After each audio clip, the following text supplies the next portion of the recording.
my talk is of a very different nature. I'm not going to try to say it all. I'm going to go into specificities of how to relate to materialities in social science research. And maybe actually just zooming in on your point number 4, which was about how to collaborate with that we, presuming we are social scientists, might collaborate with with natural scientists. And you said it was difficult, and let's open that up. Good. As Justus already said in the beginning, there has been a kind of profound division of labor between the sciences, and this got established in the 19th century with the idea that the sciences would study reality as a sort of pyramid of entities, with small and simple entities beneath and ever more complex entities above. You've had this in your sociology class about Comte, who was one of the figures who articulated this. Then physics would be the lowest layer of the pyramid, chemistry on top of that, biology, psychology, and sociology on top. And we can include something like anthropology with sociology. Sociology was the social sciences. Geography has always been difficult because we come to that. It has eluded this type of layering in which you could separate out entities in layers.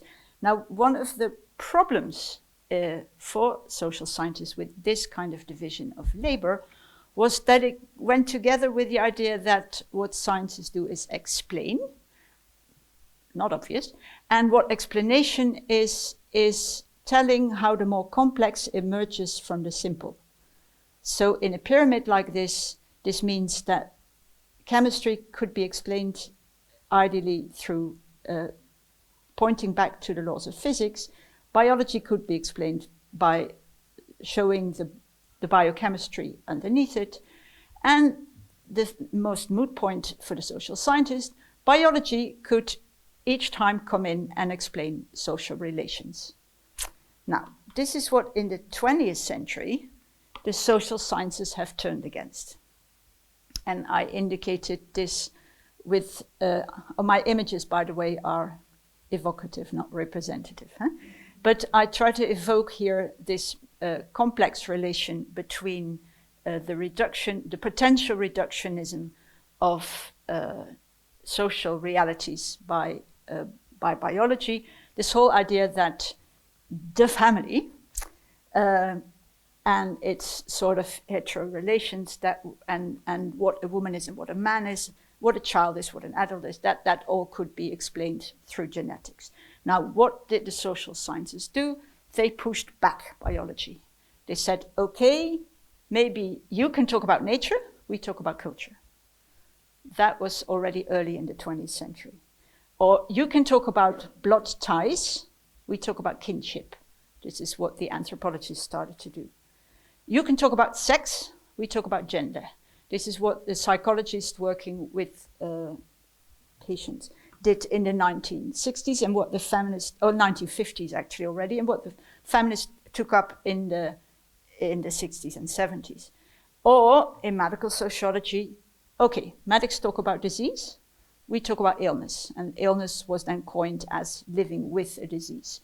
And then how you live with a disease would not be explained just by the illness. Let's say if you live on the first floor, a problematic leg is very different than if you live 4 steps up, etc. and so on. So that was the great invention of the 20th century of the social sciences, that they made this rupture so that they owned their own object and could not be taken, how to say this, behind their back. Their objects could no longer be explained by biology. But if we enter the 20th, of course this happened earlier, but to do my 19th, 20th, 21st century, let me do the claim that in the 21st century, it's really no longer denying that the kind of problems society faces, that for those, the physical or the material and the social are intertwined. and you cannot understand one without the other. Public health problems and ecological conundrums can hardly be talked about separating them out. I can always do a COVID example. A pandemic is not just a virus. It's endless ways of dealing with it. And all kind of ecological conundrums. I have a sad dead fish for you to evoke those. The pandemic is, of course, evoked by washing the hands. And as you will know, by washing your hands, you kill the fish, etc. Because, no, not very directly, but the soap is problematic for the fish. These kind of complex realities we have to somehow attend to and open up. Now, there are two ways of doing that. And one is, there are, of course, many ways of doing it. I divide two ways of doing that. And one is to go the holist way and to say we have to add all kind of knowledges up. We have to collaborate, as we were just advised. Sorry to focus on the point where we disagree, Maria. We have to add up physics, chemistry, work together in a sort of putting the knowledges together and know it all. But there's also another way to go. You get my rhetorics. First you do one, and then you do the other, which is to put the pyramid on its side and to no longer study entities and no longer think that we, the social sciences, do the top of the pyramid, but that somehow these entities or situations have to be explained, but to follow practices, to follow events, to follow situations, to follow things that happen through time. This is also really a way of shifting from a sort of structural idea of what reality is to an event, really an historical idea of reality. Of course, reality is all these things. I'm not doing ontological claims. I'm playing with different ontologies. Okay, but once we study practices, interestingly, knowledge and techniques are part of the practices that we live with. I talk to you through a technique here. The way we are set up here is a 19th century classroom technique that gives me the power to speak, etc. You know your Foucault. Okay, so knowledge and techniques are part of practices and help to co-structure them. Now, what does this mean for our relation to the natural sciences? No longer is the thing of pushing them back so salient, but neither might it be so wise to add them in and to import them. Instead, what becomes interesting is to attend to the way the natural scientists help to orchestrate and order realities.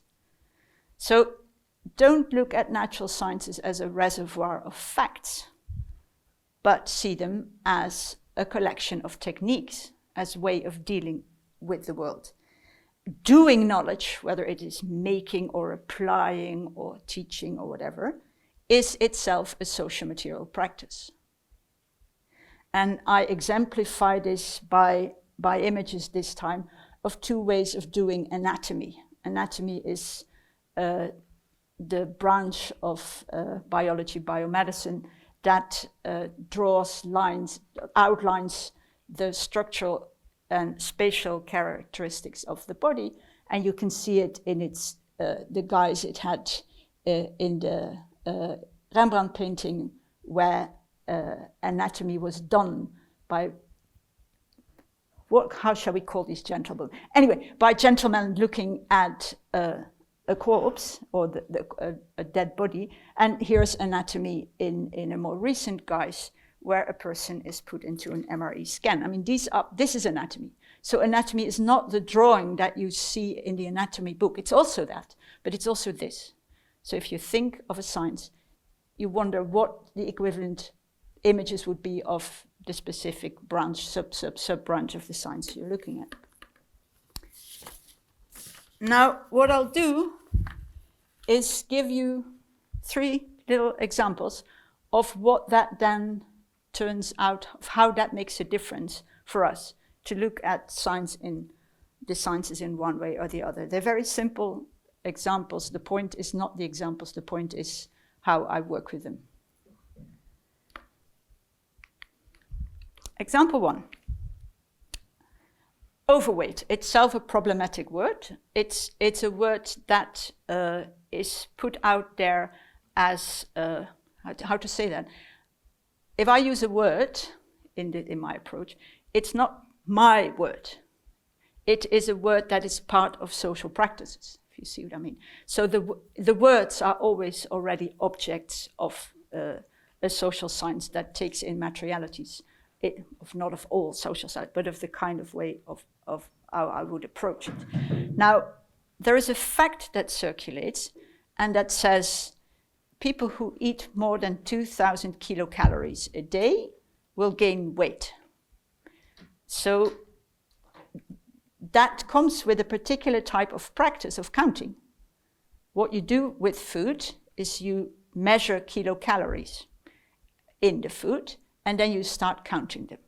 Now, this fact was made in a laboratory situation, and it was made under conditions where people were not given enough to eat, or not. Actually, these were, we can endlessly open details here.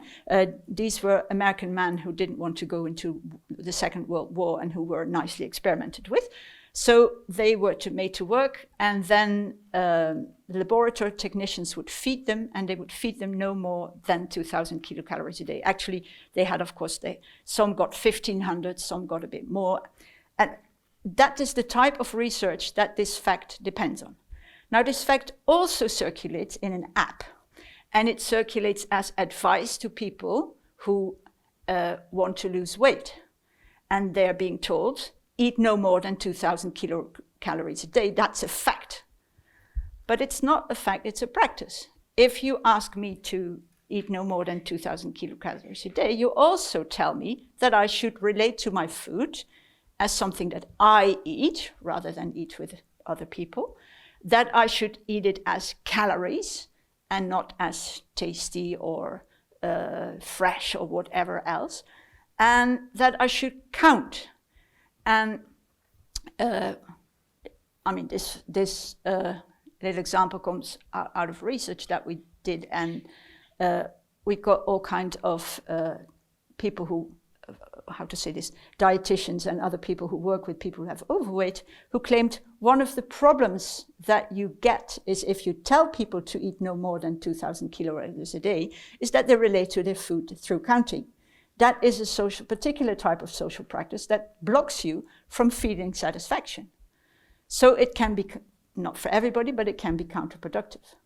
So the point is not that this fact is not true, it's true. Let's believe this, let's believe the research.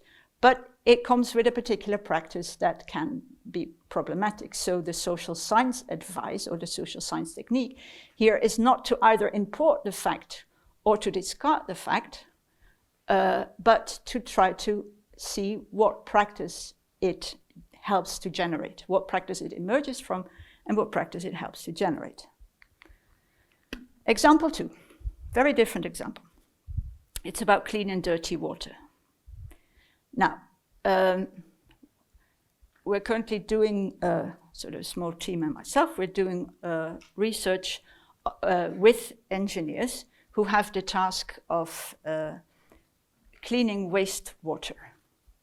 And it's an interesting position to be in, because they have all kind of power to change the economy and whatever. They don't have that. They don't even have the power to stop the next factory of dirtying the water. So they share our ecological concerns. It's nice to work with them. We have shared concerns. There's lots of dirty water, and that is, let's say, to go very short and schematic, that's bad for the fish, for the plants, for the insects. It's ecologically bad.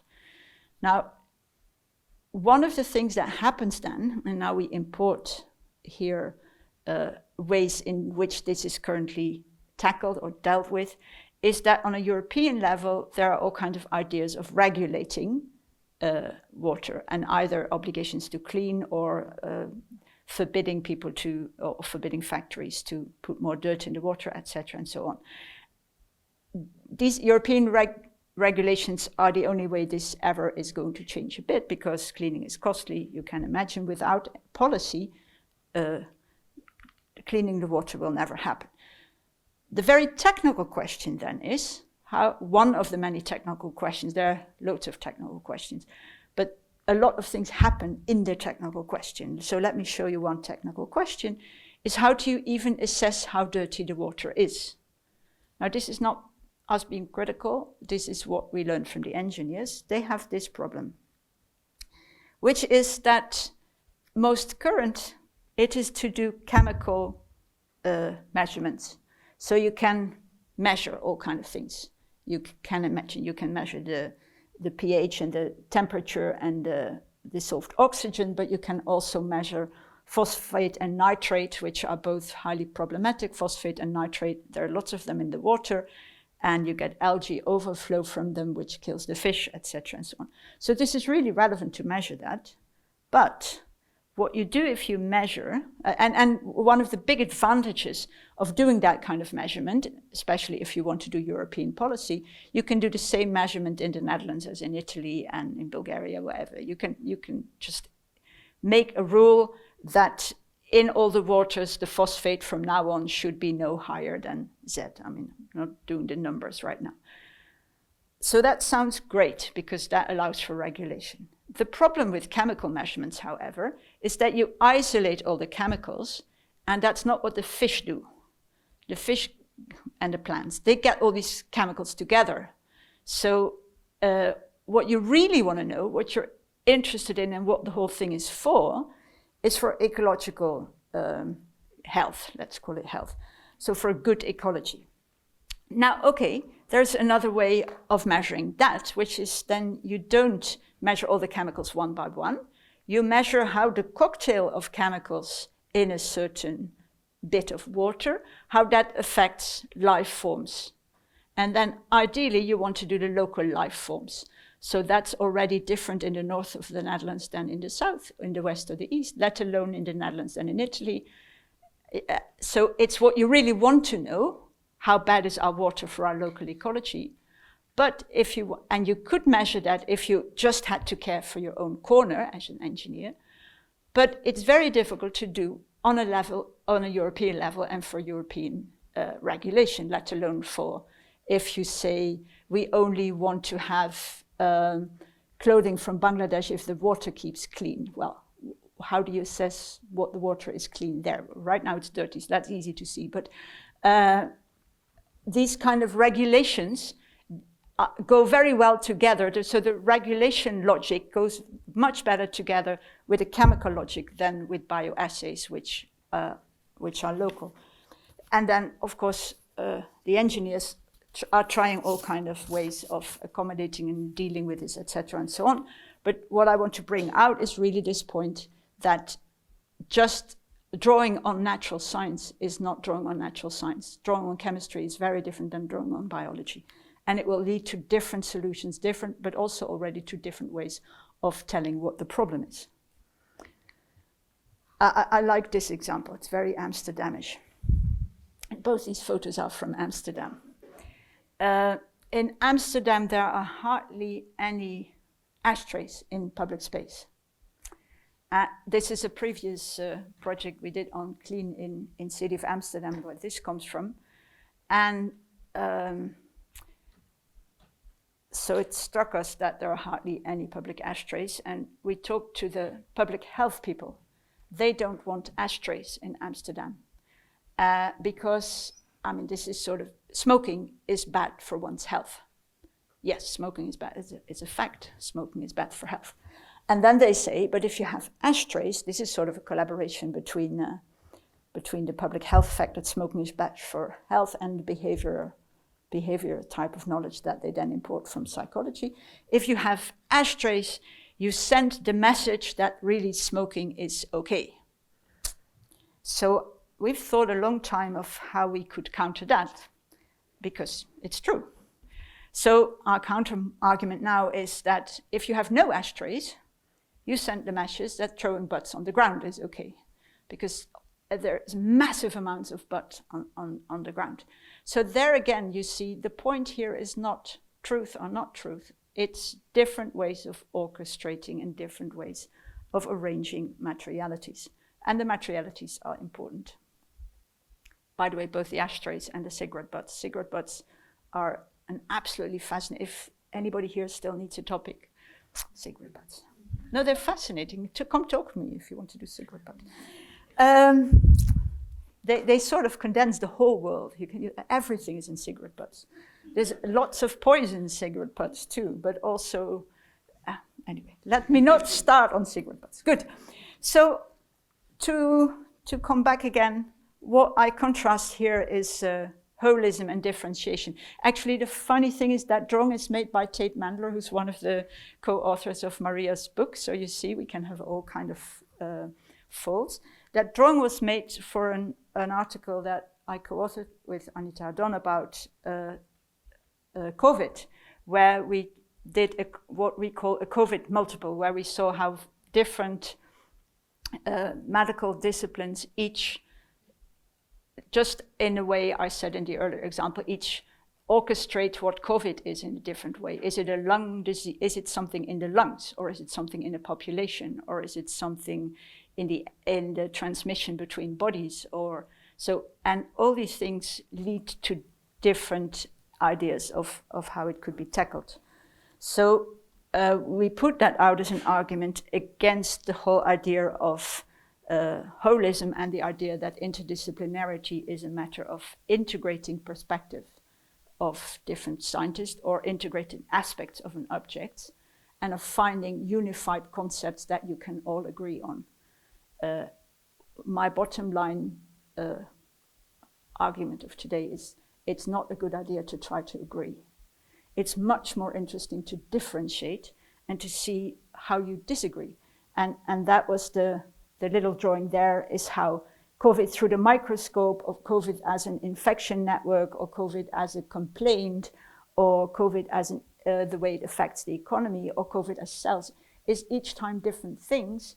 And if you look into the differences and different worlds that they come with, you can start to wonder of how to deal with those differences. As long as you try to agree, usually somebody wins. If you, or you get a sort of flawed compromise. If you analyze your disagreements, you have them to learn from. And what you can start to do is valuing and caring. Sounds sweet. Good. It's the way I summarize what I've been up to. The crucial in all this is that I'm not saying that facts are opinions or something like that. A fact is carefully crafted, and a good fact is properly crafted, and it's also always possible to relate to natural sciences or to any sciences whatsoever and to say, wait a minute, your fact isn't properly crafted. But I'm not saying that anatomists craft their facts wrongly, or anybody, or that the 2,000 kilocalories fact is false. There are lots of wrong and false facts around. But the facts I'm talking about here, the problem is not that they are just opinions. They're crafted and they are part of the world. So the whole thing is that knowledge is not about the world, it's part of the world. My knowledge is also part of the world. And it makes a big difference if I work together, or we as with a team with engineers, or if we work together with activists. That would be a different collaboration. It comes with different questions, etc., and so on. You can do both, but it's not the same. So the question then, once we have true facts, but there are different orchestrations, is not which one explains it all, but which reality do we want to live with here and now? The we being the most moot point, of course. What to orchestrate in which particular setting. And that's not an overall setting, it's always a specific setting. Drinking water in Amsterdam is a different problem than drinking water in the Po Valley or drinking water in Bangladesh. There are relations, but there are differences. So the question becomes how to best care for practices. And one of the things we're currently talking about is how to make it very clear that this valuing thing is not a matter of trade-off. It's not deciding, is this good or that good? Deciding could be something that you can do outside of the practice in a meeting room among politicians. Caring is getting things done. And that doesn't just depend on what you or I or whatever people in the meeting want most or like most. We all want a beautiful, clean, lovely world.